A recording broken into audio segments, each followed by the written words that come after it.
What's poppin', everybody? This is Iconic Repaints back with another video. Today I have another Godzilla video.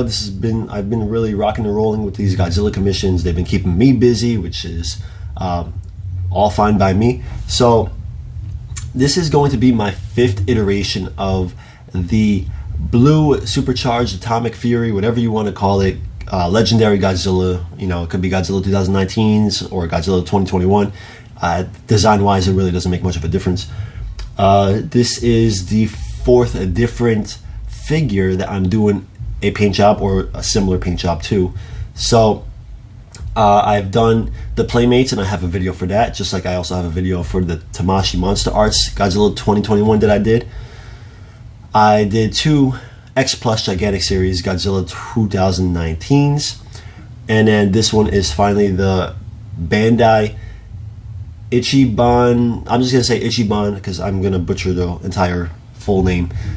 The Bandai Ichiban Godzilla 2021, which is actually a $70 figure. It holds up very well to X Plus figures for, you know, per square dollar.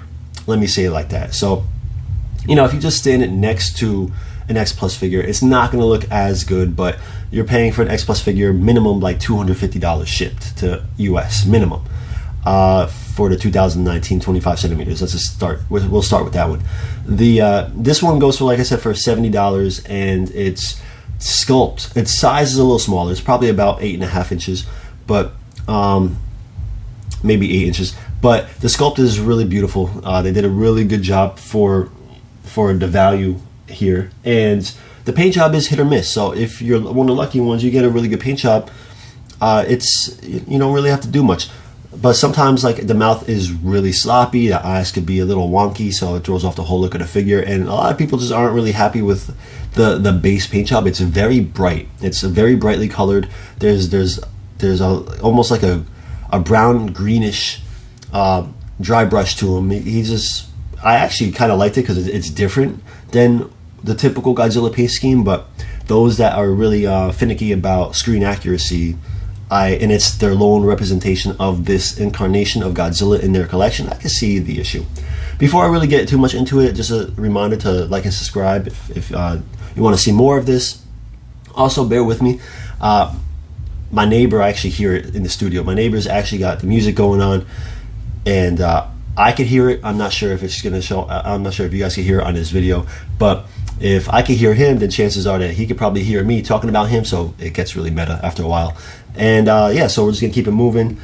Like I said, since this is the 5th time that I've been commissioned to do this paint job, on this also, you know, this legendary Godzilla, I'm not going to go into background on this Godzilla. I've done that in past videos.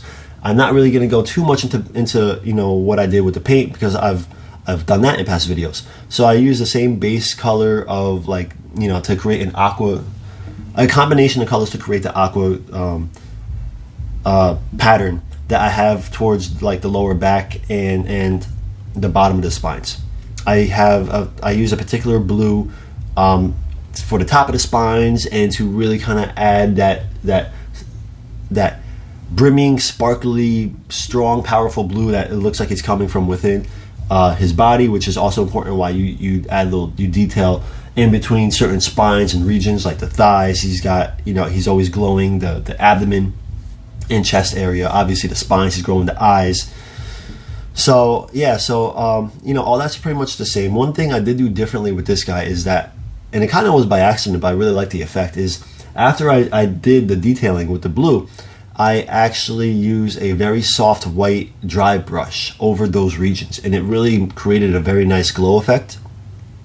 So one of those just happy accidents, and I'm running with it, and now moving forward I'll probably do that more often.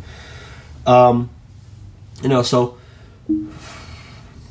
Bandai is definitely like a more affordable alternative. It kind of always has been to like what X Plus Godzilla figures are. I mean, when I was a kid, Bandai figures were the top of the line. There was no X Plus. So if I like collecting Godzilla figures in the 90s, they were imports. You really didn't have until Trendmasters happened here, which is obviously a cheaper quality, but they were great. I loved them. But you know, I had to like from a magazine, from like Japanese magazines or whatever, I'd have to order Godzilla figures from vendors, and they're imported. So the prices back then for like, you know, figures were like even $80, $90 even back then. Some of them, the Godzillas were usually a little more expensive.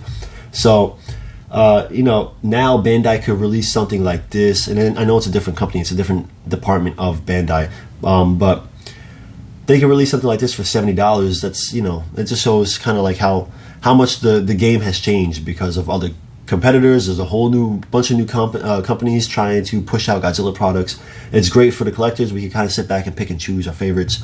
But you know, for a while it was only Bandai. So you know, it's kind of nostalgic for me to actually see Bandai put out a American legendary Godzilla figure today that looks so good. So I'm a little partial to it, but this one's a commission. I actually got one on my own that I'm actually going to do a video for because I did a very different, totally inaccurate, totally wild paint job for it, and it's almost done. So I'm going to hopefully be able to take pictures of him and get him going up, you know, on a video soon enough. But anyway, I'm going to close this video out. I want to actually just show a few comparison pictures of the supercharged atomic version that I did with my out of the box retail version. You can see the difference in the paint jobs. I did try to go for a more screen accurate look. That's what my client wanted, but I did really kind of enjoy the paint job they gave him straight out of the box.